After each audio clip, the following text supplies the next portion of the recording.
भारत में दार्जिलिंग जैसे राज्य जहां दशहरों में माथे पे तिलक लगाया करते हैं। कहावत है कि तिलक लगाने से, रिश्तेदारों के घर पे जाने से बड़े बूढ़े हमें आशीर्वाद देते हैं, जो एक मिथ्या के सिवाय मुझे कुछ और नहीं लगता, क्योंकि पूरे साल हमें एक दूसरे का परवाह भी नहीं होता है। एक रिश्तेदार दूसरे रिश्तेदार से न मिलते हैं, ना उसके जीवन पे चल रहे स्थितियों को जानने की प्रयास करते हैं। और फिर साल आते ही, साल के बीतते ही जब दशहरा जैसे परंपराएं हमारे जीवन पे आते हैं तो हम दिखावा करने लगते हैं और सोचते हैं कि उनके दिए गए आशीर्वाद हमारे जीवन बनाएंगे। ये झूठ, हास्य काव्य या मिथ के अलावा और क्या है, मुझे एटलीस्ट ऐसा लगता है। अब मेरी बातें हो सकता है आपको विरोधाभास लगे, तो मेरा कहना यह है कि यदि आपके जीवन पे, शायद आपने भी महसूस किया होगा कि यदि आप थोड़े उन्नति के शिखर पर जाओ, थोड़ा सक्सेसफुल हो जाओ, तो रिश्तेदार केवल जलते ही नजर आते हैं।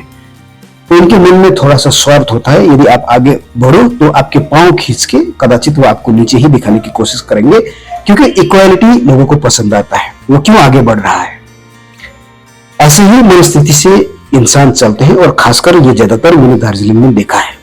भारत के एक राज्य, हो सकता है अन्य रिलीजन्स और अन्य कल्चरों में भी ऐसा हो, लेकिन खासकर मैंने अपने ही रिश्तेदारों के बीच पे ऐसे महसूस किए हैं। कदाचित मेरी बातें उन्हें बुरा लगे, पर ये हकीकत है, ये वास्तविकताएं हैं। अगर ऐसा ना होता तो पूरे साल में कभी ना कभी हम एक दूसरे के साथ जरूर मिलते, जरूर बातें करते, अच्छे से बातें करते, उन्नति की बातें करते, फ्यूचर्स की बातें करते, भविष्य की बातें करते, इंटेलेक्चुअल्स लेक्चर्स या डिस्कशंस करते।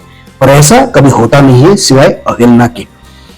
इसलिए एक कहावत है कि गांव में, कहने का मेरा अर्थ है, इसे मैं कहानी के माध्यम से आपको थोड़ा सा बताने की प्रयास कर रहा हूं। एक गांव में हर किसी के पास दिए जलाया करते थे, किसी के पास लाइट नहीं था।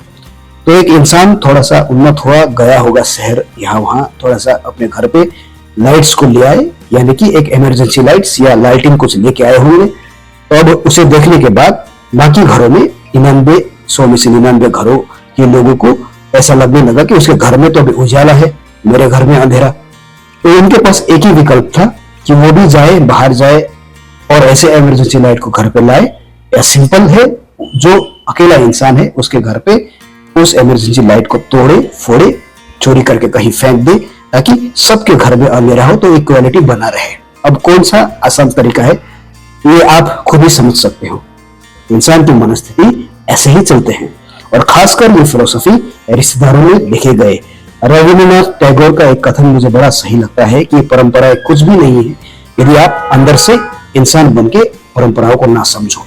ओशो की भी थ्योरी मुझे पसंद आता है। उनका भी कहना है, मन के अंदर में अगर द्वैत चल रहा हो तो बाहर दिखावे ये धर्म, कर्म, परिस्थिति, कल्चर्स या परंपराएं जैसे फालतू की चीजों को मानना बेवकूफी है।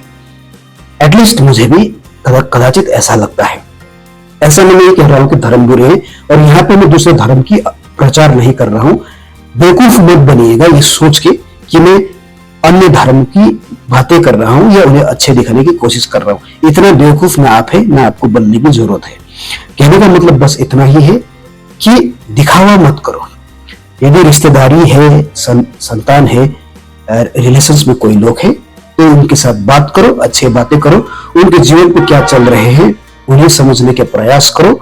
और साल में केवल दशहरे में नहीं, अन्य त्योहारों में या अन्य समय में भी जाके उन्हें आशीर्वाद या उनके माथे को एक तिलक प्रदान करो। तभी एक इंसानी कल्चर खूबसूरत लगता है, वरना महज से दिखावा। और यदि केवल आप ऐसे दिखावा साल में एक बार कर रहे हो तो आप मजबूर हो, एक बेवकूफ हो, और मजबूरी में किए गए चीजें कभी आशीर्वाद की तरह आपके जीवन पे नहीं आएंगे, क्योंकि वहां पे एक दिखावा होगा। तो दिखावा बंद कीजिए, थोड़ा इंसान बनिए।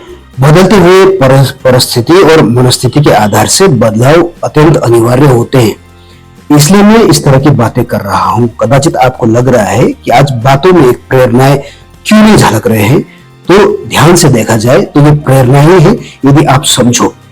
प्रेरणा का अर्थ केवल ये नहीं होता है कि हम दिखावा करें और केवल अच्छी बातें ही करें। कभी कभी हमें वो चीज भी देखना रहता है जिसकी आवश्यकता हमें है। हमारे मनस्थिति केवल दिखाने के चक्कर में कि साल भर में एक बार हमें जाना है, सो कॉल्ड रिलेशंस मेंटेन करना है और फटाफट निपटा देना है। ये कल्चर नहीं बल्कि एक कल्चर के नाम पे दिखाए गए ढोंग है। एक ऐसी मेंटल कंडीशंस की अवस्था है जहां पे लोग केवल मजबूर होते हैं और मजबूरी के सिवाय और कुछ भी नहीं।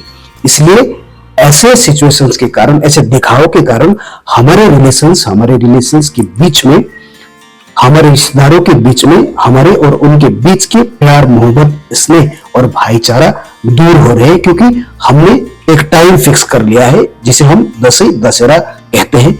दसई दशहरा में हमें वहां पे जाना है और टीका लगाना है।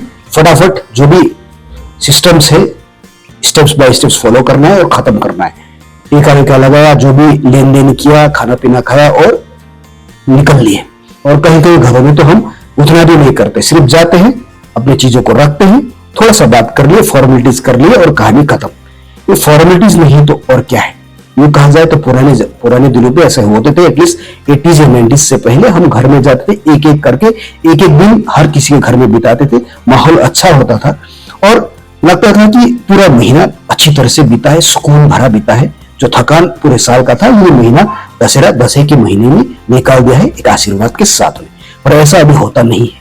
अभी क्या होता है, एक फॉर्मेलिटीज, और अभी तो लोग केवल मोबाइल्स में ही पड़े रहते हैं। उसके बावजूद फटाफट कर दिए और बड़ी बड़ी बातें कर दिए।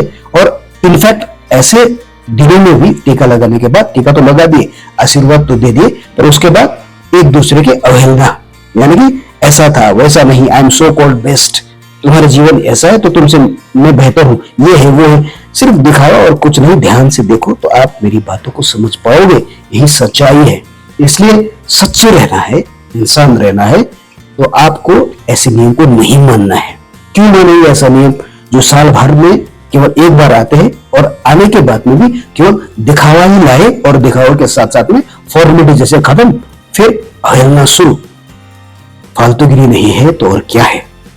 इसलिए दशई जो हम मानते हैं, तिलक लगाते हैं, या अन्य रिलीजन्स, कुछ भी जो रिलीजन्स हम मानते हैं जहां केवल दिखावा हो रिश्तेदारों के बीच पे, तो ऐसे रिलीजन्स को ना मानने में बुद्धिमत्ता है और ऐसे रिश्तेदारों से ना मिलने में ही बुद्धिमत्ता है।